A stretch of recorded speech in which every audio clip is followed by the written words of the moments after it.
peace isn't found in adding more, but in removing the excess. We live in a world that never stops demanding more. More ambition, more productivity, more noise.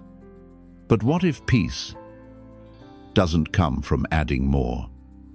What if clarity doesn't come from doing more? What if growth isn't about what you gain, but what you let go of? What if the most powerful transformation in your life doesn't come from what you chase, but from what you quietly eliminate? Let's talk about it.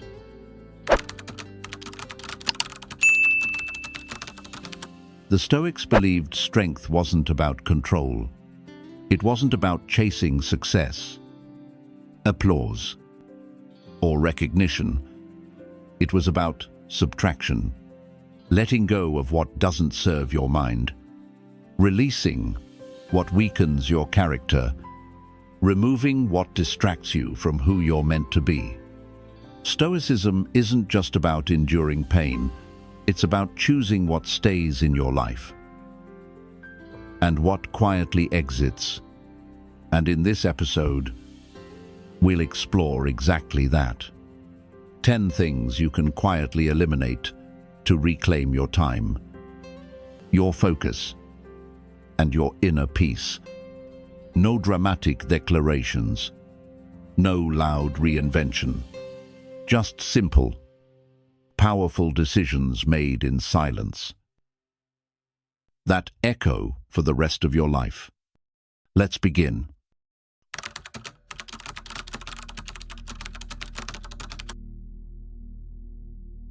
How many versions of your life have you edited, filtered, or silenced just to make other people more comfortable?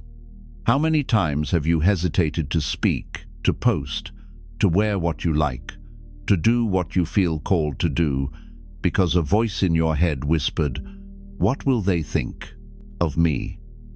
That voice is not your intuition. It's not wisdom. It's fear disguised as strategy. We've all felt it. That invisible pressure to get it right, to be liked, to be approved. And when that pressure becomes chronic, it becomes addiction. Approval addiction. It's quiet. It's polite. And it's completely destructive. You don't even realize how much it runs you until you start saying no to yourself, just to get a maybe from someone else. The irony: most people aren't thinking about you at all. They're thinking about themselves, their flaws, their image, their own invisible audience. You're worried about a judgment that was never even spoken aloud. And that's what makes this form of fear so powerful. It's imagined, but it shapes your reality.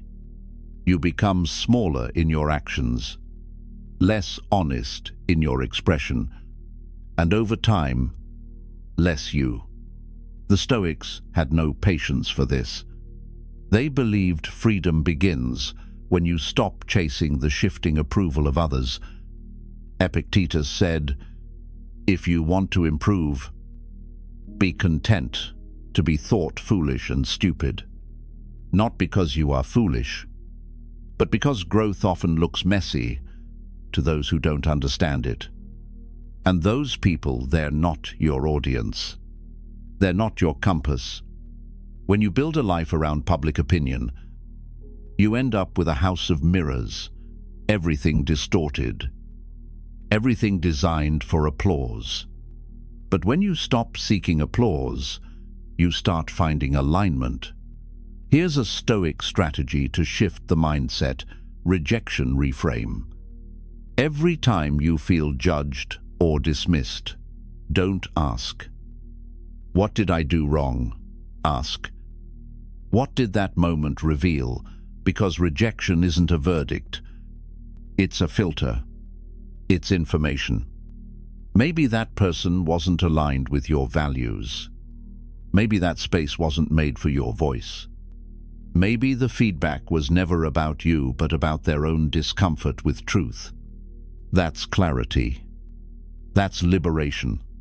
Now, here's a personal challenge, one you can do within the next 24 hours. Write down one thing you've avoided doing because of fear of judgment. Be honest. No one else will see it. Maybe it's posting something that feels too real, pitching an idea you've been afraid to share, telling someone how you really feel, wearing something bold, starting something you feel underqualified for. Pick one, then do it. Quietly, deliberately, not to prove anything, not to be liked, but to practice freedom, because that's what this is. Not rebellion, not defiance. Freedom. And freedom isn't loud. It's quiet. It's internal. It's walking into a room and not needing anyone there to agree for you to feel whole. That's power. That's peace. And it starts the moment you choose your own voice over their approval.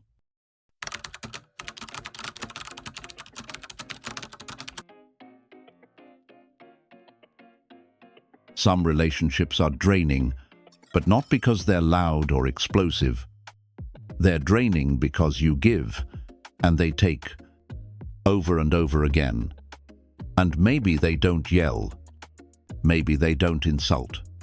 Maybe they're not technically bad, but they exhaust you. They blur your boundaries. They leave you feeling less every time you walk away. That's not love. That's not friendship.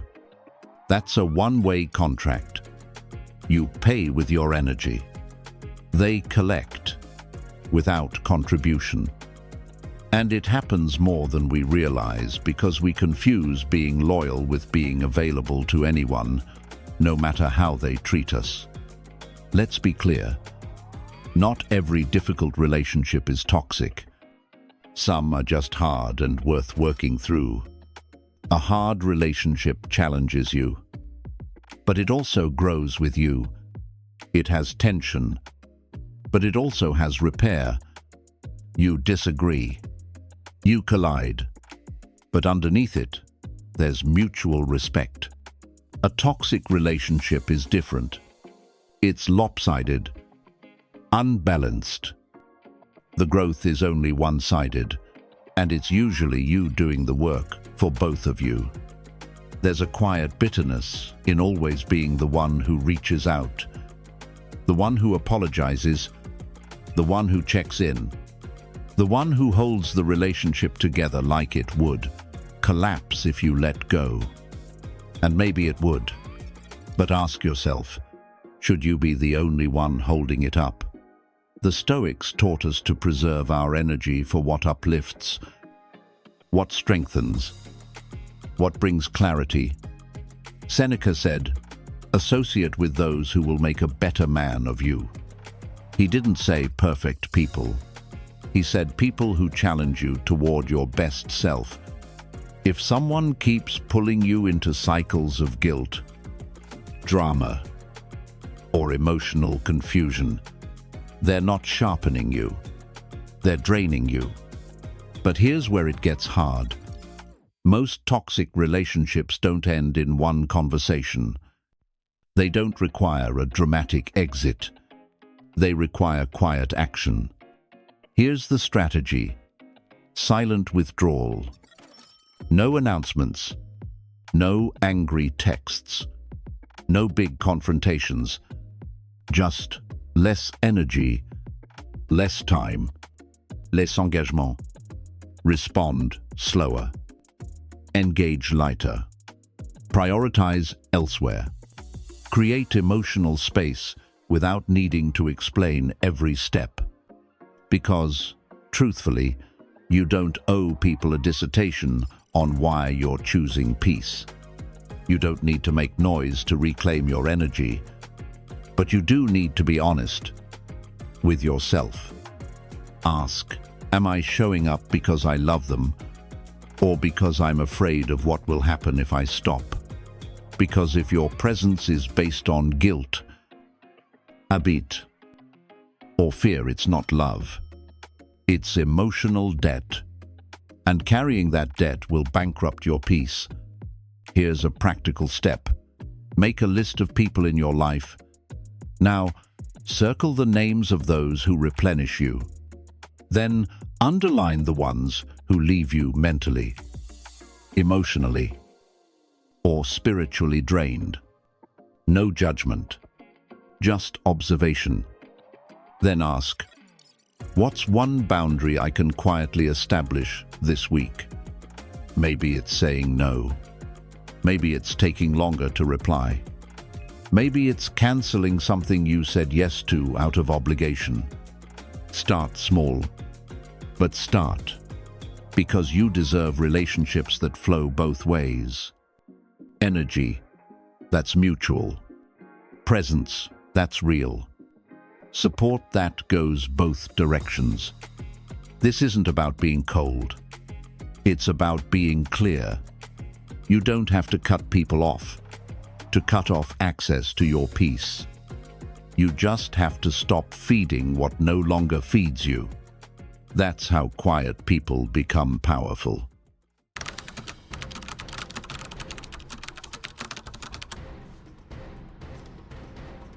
Not all destruction comes in big, obvious waves. Sometimes it's small, almost invisible. A slow erosion day by day, moment by moment. It's not the explosion that breaks you. It's the drip, the tiny habits you keep repeating that pull you further away from who you want to be. We're not talking about addictions or self-destruction on a massive scale. We're talking about the micro-destructive behaviors, the quiet ones. Checking your phone the second you feel uncomfortable. Scrolling for an hour when you told yourself 5 minutes. Pushing down your emotions with snacks, screens, or sarcasm. Putting off what matters by telling yourself, I'll do it later. They seem harmless, even normal, but over time, they dull your discipline, fragment your focus, and erode your peace. And here's the truth, you're not lazy, you're numbing. There's a term for this, digital numbing. Using technology to avoid discomfort, to escape boredom, to silence anxiety, to avoid the mirror. Every time you reach for your screen, instead of facing your thoughts, you train your brain to avoid feeling, to avoid presence. The Stoics warned against this. They believed in facing discomfort head-on, not distracting your way around it. Seneca wrote, "We suffer more often in imagination than in reality." But modern life has given us an escape hatch, and we use it constantly. Instead of feeling, we scroll. Instead of reflecting, we refresh. Instead of processing, we perform. And those habits are quietly breaking your connection with yourself. But here's the good news. You don't have to eliminate everything overnight. You just need to replace the micro-destruction with something more intentional. We call this micro-dopamine shifts. Small, healthy practices that give your brain the reward it craves without the crash afterward. Like what? A 10-minute walk, no phone. Writing 1 page in a journal. Calling someone you trust and actually talking. Making your bed. Drinking water and stretching. Putting on music and doing nothing else for 5 minutes. These aren't massive life changes. They're micro adjustments that tell your brain, you don't need to numb, You can feel. You can breathe. You can handle this. Here's a simple exercise tonight just before bed. Write down 3 habits you know leave you feeling worse after you do them. Be honest. Then, for each one, choose one small action you'll do instead, just once this week. Example, instead of opening Instagram when anxious, go outside for 5 minutes. Instead of binging YouTube late at night, read 1 page from a book. Instead of zoning out with junk food, drink cold water and journal 1 line. That's all. Start small. Start conscious. Because awareness is the beginning of elimination. And repetition is how that elimination becomes your new baseline. Remember, your habits are not just what you do. They're what you believe you deserve. If you want to feel clearer, stronger, more present, then build habits that align with that reality, because it's not one massive decision that changes your life. It's the 1,000 quiet ones you make when no one's watching. And when you stop letting micro habits quietly break you, you begin building a life that quietly restores you.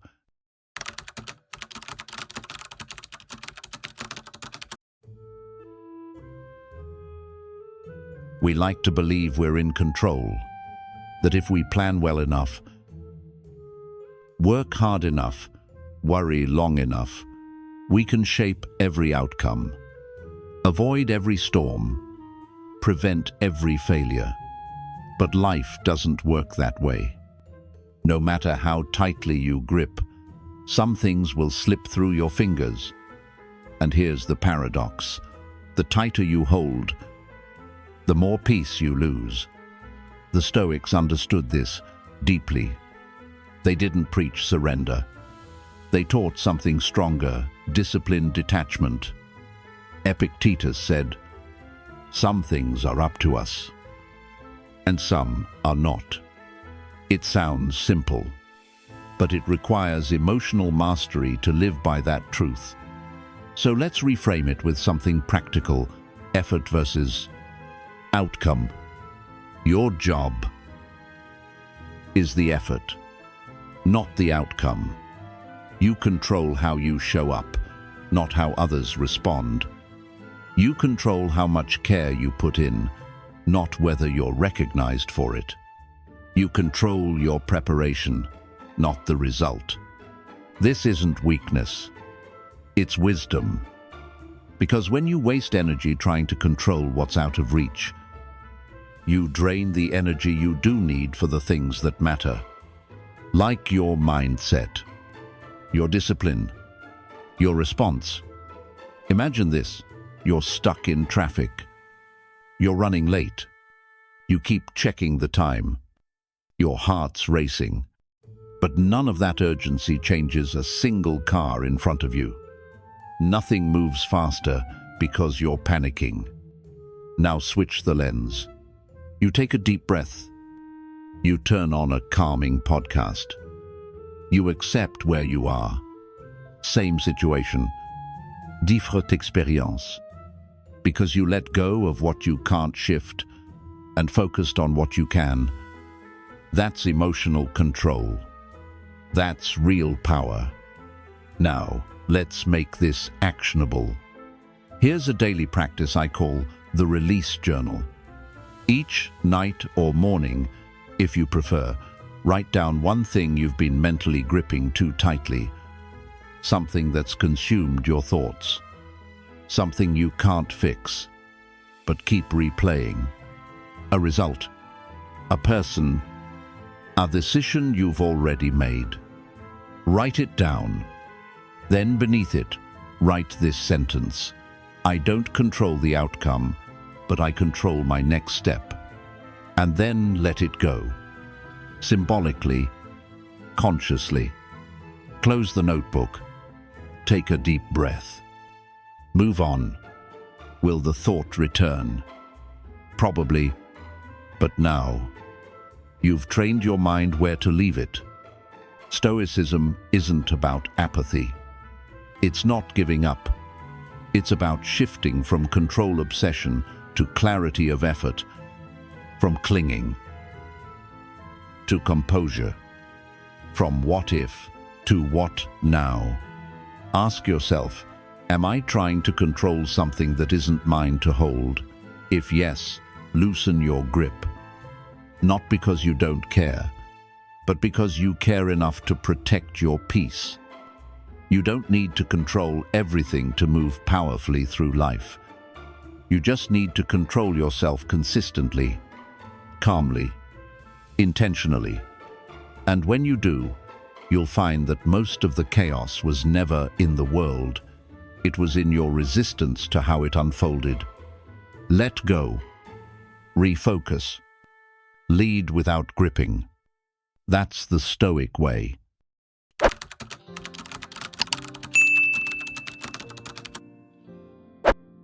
There's this silent pressure many of us carry to be perfect, to say the right thing, do the right thing, look the right way, never mess up, never slip, never be seen in progress.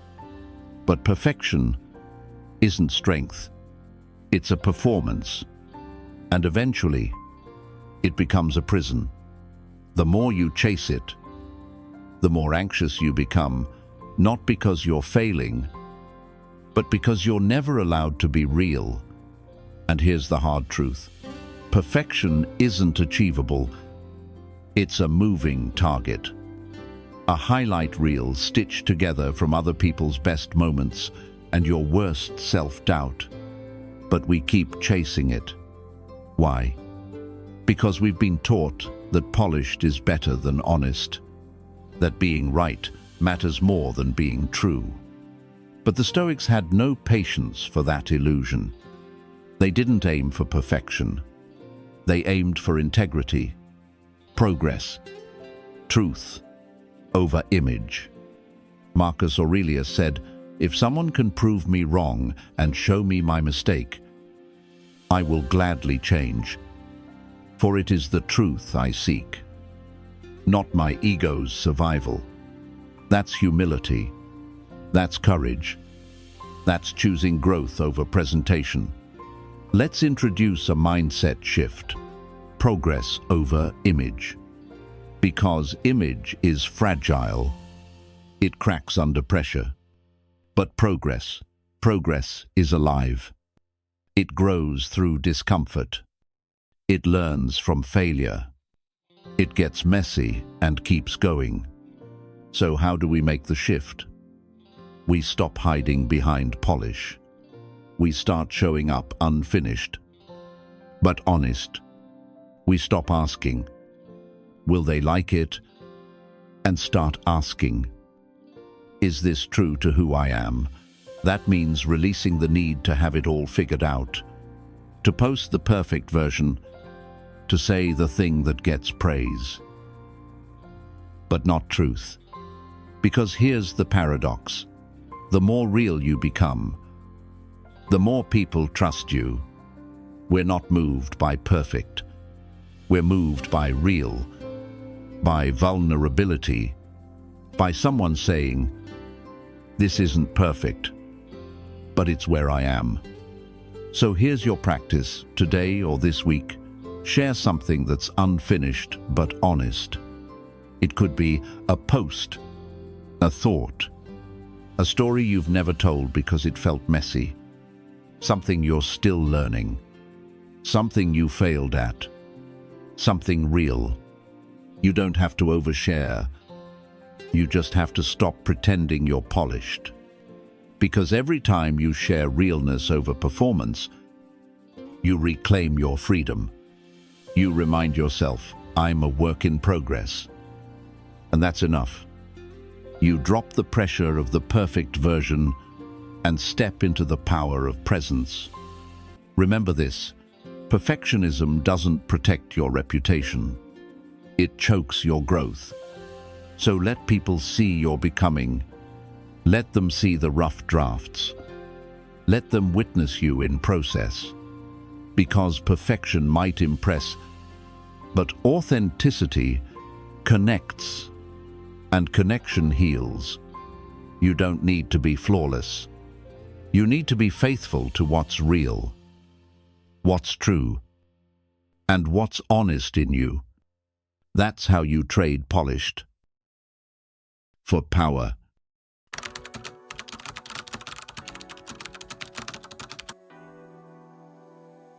There's a subtle addiction we rarely talk about. It doesn't come in bottles or pills, but it's just as potent. It's the need to be right. That quiet rush you feel when you win the argument, when you correct someone, when you prove your point, and it feels good for a moment. But here's the price you often pay: tension, resentment, disconnection. Because the more attached you are to being right, the more you push people away and often miss the lesson that was hidden in their view. The Stoics had a different idea of strength. To them, power wasn't about always having the last word. It was about knowing when not to use it. Epictetus said, "It is impossible to learn what you think you already know." In other words, if you're obsessed with being right, you close the door on becoming wise. Being right feeds your ego, but being curious feeds your growth. So here's the mindset shift. Ask yourself, do I want connection or validation? Because sometimes those two are not the same. Validation says, I want to win. I want to prove I'm smarter. I want to feel superior. Connection says, I want to understand. I want to be understood. I want us to walk away better, not bitter. And this question becomes a compass, especially in conflict. Imagine this. You're in a disagreement. You know you're technically right, but the conversation is going nowhere. Tension is rising. Nobody's listening. It's become a game of emotional tug-of-war. Now pause. Ask, what matters more in this moment, proving myself or preserving peace? Because when you always have to be right, you build walls. But when you learn to listen, you build bridges. Here's a powerful phrase to start practicing. I see your point. It doesn't mean you agree. It means you're open. It means you respect their humanity more than your need to dominate the room. That's not weakness. That's emotional maturity. It shifts the energy instantly. It calms the nervous system. It opens space for real dialogue. Here's your practical challenge. This week, in any disagreement, big or small, try responding with, I see your point, and here's where I'm coming from. Feel the difference. Feel how much lighter the conversation becomes when it's not about being right, but about being real. Because true strength isn't found in always having the best answer. It's in knowing when to step back and make space for clarity, for respect, for peace. Let's be honest. You won't remember 90% of the arguments you won, but you will remember the ones where you listened instead of attacked, where you responded instead of reacted, where you chose peace over pride. So the next time your ego rises to defend itself, ask gently, am I protecting my truth or just performing my righteousness? Let it go. You don't have to prove yourself to be powerful. You don't have to win the moment to win your peace. Because in the long run, it's not about being right. It's about being whole.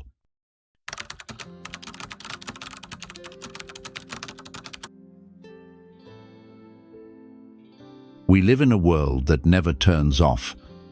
Ping, buzz, scroll, repeat, every moment.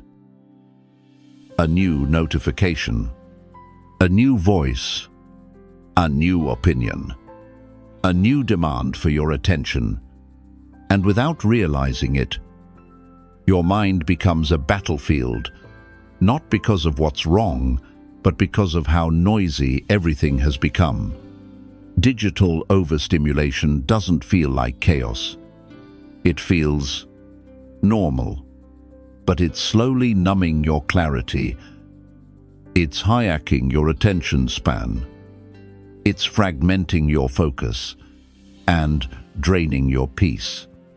You open your phone just to check the time, and 30 minutes later, you've scrolled past 300 opinions that didn't need to exist in your world. We've built a habit of input addiction. We consume constantly. News, clips, feeds, DMs. Even in silence, we fill our minds with more. But here's the question Stoicism would ask. Are you owning your mind, or have you outsourced it to the algorithm? Marcus Aurelius said, "You have power over your mind, not outside events." In today's world, that includes what you click, what you consume, what you invite in. So, here's a practical reset.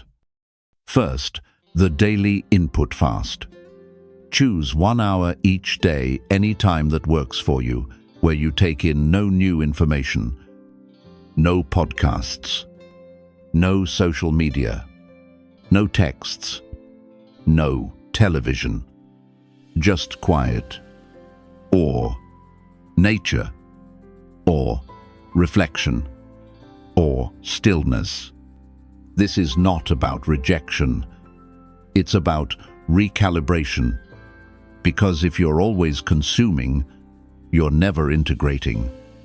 If you're always inputting, you're never hearing your own voice. Let your mind breathe. Let your nervous system settle.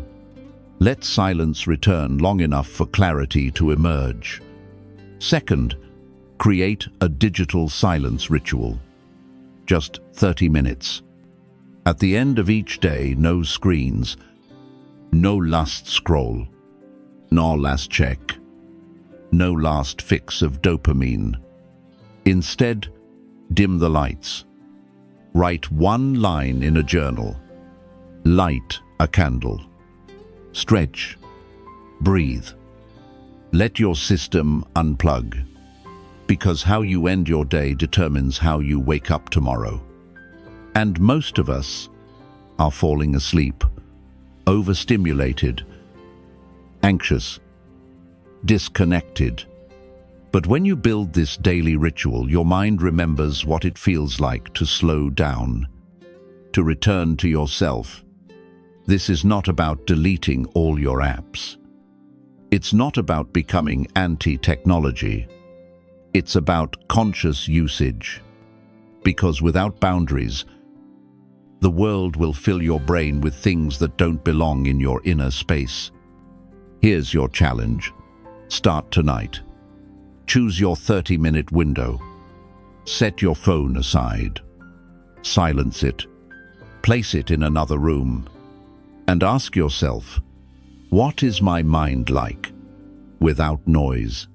At first, it may feel strange, unsettling even, but that discomfort is detox.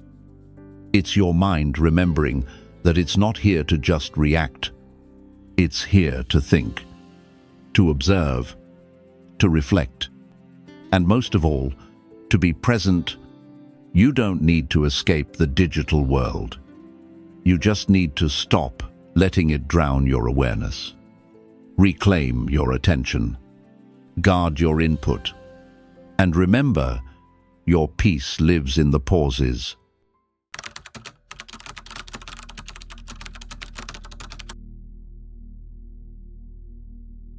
Some thoughts don't announce themselves.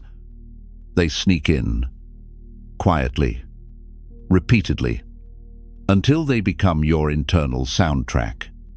I'm not good enough. They're probably judging me. I always mess things up. You don't remember when these thoughts started, but now they live in your head like background noise. You forgot to question. This is the danger of automatic, negative thoughts. They don't scream. They whisper. And over time, those whispers become your truth. You wake up in doubt. You second-guess your strengths. You shrink from opportunities, not because the world told you no, but because your thoughts did. Marcus Aurelius once wrote, "The soul becomes dyed with the color of its thoughts." Let that sink in. The quality of your thinking shapes the quality of your life. That's not self-help fluff. That's neurological fact. Because your brain believes repetition, and the thoughts you repeat, even if untrue, start to wire themselves into your identity. But here's the good news. What's wired can be rewritten. So, let me introduce a method. Catch, challenge, change. Step 1. Catch it. Become aware of the thought. Name it. Label it. I'm not good enough. That's a thought, not a fact. I always fail. That's a belief, not a law. You can't fight what you don't notice. So first, catch it. Step 2, challenge it. Where did this come from? Is it based on evidence or emotion? Would I say this to someone I love? What would I believe if I didn't have this thought? This is where you break the loop.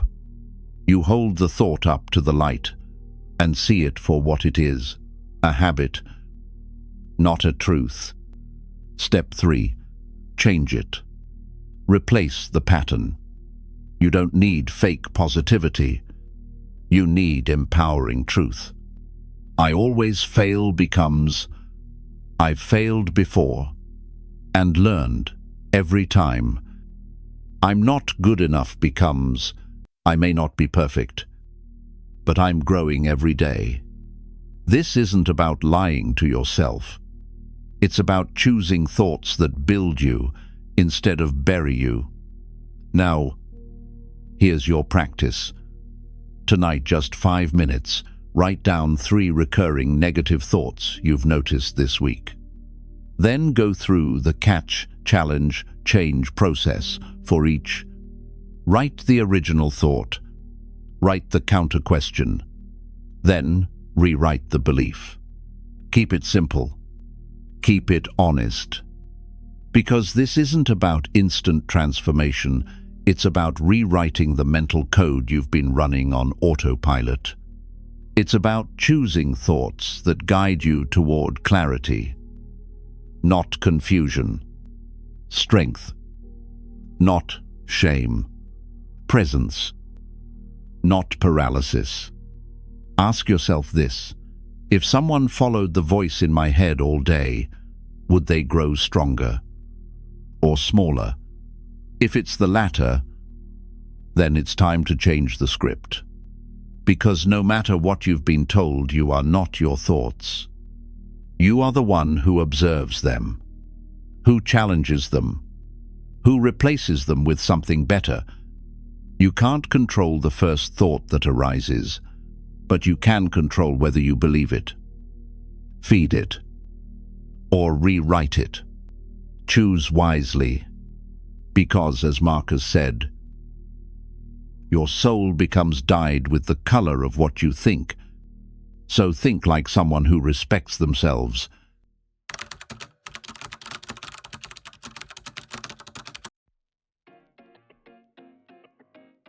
Ever walked into a messy room and immediately felt anxious, heavy, distracted, restless? That's not just about your surroundings. It's about what those surroundings are doing to your mind. Because clutter, whether physical or mental, creates noise, and noise blocks clarity. Most of us think the problem is outside, but more often the clutter outside is just a mirror of what's building up within. Too many decisions, too many tabs open, too many unfinished thoughts piling up in the background. There's a name for that psychological load. It's the weight of everything your mind is still holding on to: emails to send, conversations to finish, ideas you haven't written down, emotions you haven't processed. Even when you're still, your brain is juggling. And just like a computer, too many background processes will slow down your system until even the simplest tasks start to feel overwhelming. The Stoics knew this. They believed that simplicity isn't weakness, it's wisdom. Seneca said, "It is not that we have a short time to live, but that we waste a lot of it." So how do we stop the waste? We create space, externally, internally, deliberately. Step 1. Start with what you can touch. Find one drawer, one shelf, one surface that's been piling up. Don't try to fix the whole house. Just pick one small area and clear it. Touch everything. Ask, do I use this, need this, like this? If not, let it go. If yes, put it in place. Why does this matter? Because every object in your environment is a decision your mind has to make, even if unconsciously. The fewer objects demanding your attention, the more attention you have to give to what truly matters. Step 2. Match the external with the internal. After you clear that space, sit down, open a notebook, and write this. What are 3 things I need to release from my mind? Maybe it's an unfinished conversation. Maybe it's a worry you've been looping for weeks. Maybe it's a to-do list that's haunting you at 2 a.m. Write them down. Name them. Get them out of your head and onto the page. Because what you name, you no longer have to carry. This is your mental declutter. You'll be amazed at how quickly writing it down helps you breathe again. It's not magic. It's mental housekeeping. And you don't need to solve everything today. You just need to stop storing it all in your nervous system. So ask yourself, what am I holding on to that's cluttering my mind? And then release one thing, one thought, one object, one responsibility you can delegate or delete. This isn't about minimalism. It's about mental mobility. Because when your space is clear and your mind is lighter, you think better. Decide faster. Feel calmer. That's not aesthetics. That's emotional function. So clear the drawer. Clear the thought. Clear the weight. And watch your clarity return. Not with a crash, but with a calm.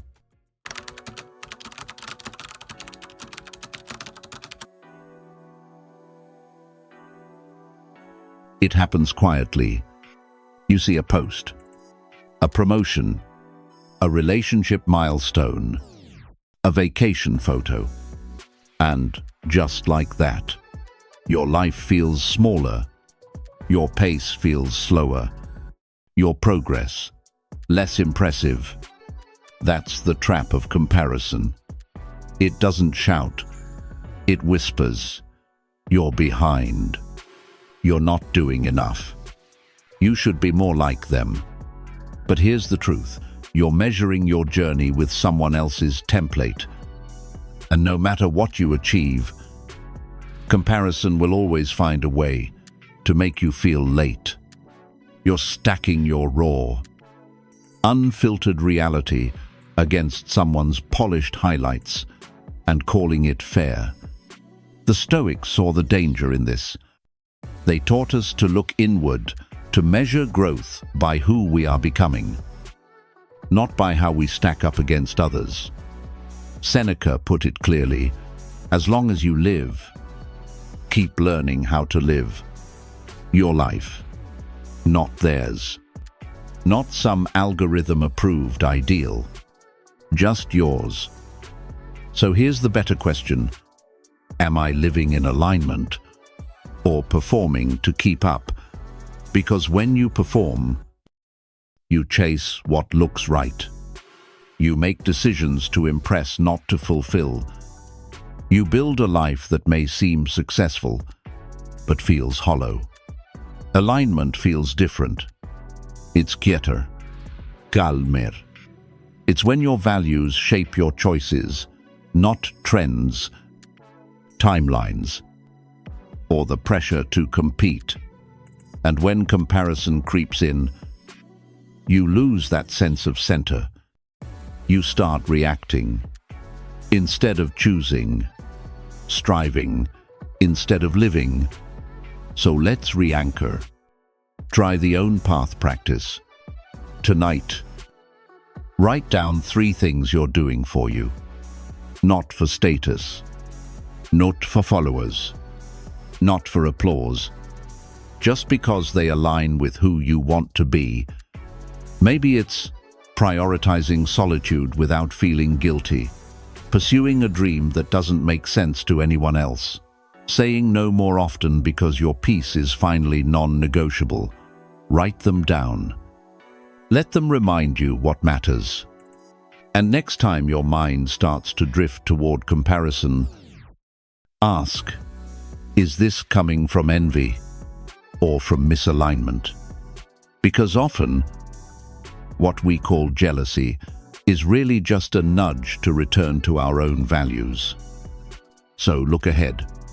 Stay in your lane. Not out of stubbornness, but out of clarity. Let others move fast. Let them be loud. Let them shine in their own way. And you move with intention, from within, in your own time. Because the most powerful path is the one that belongs to you.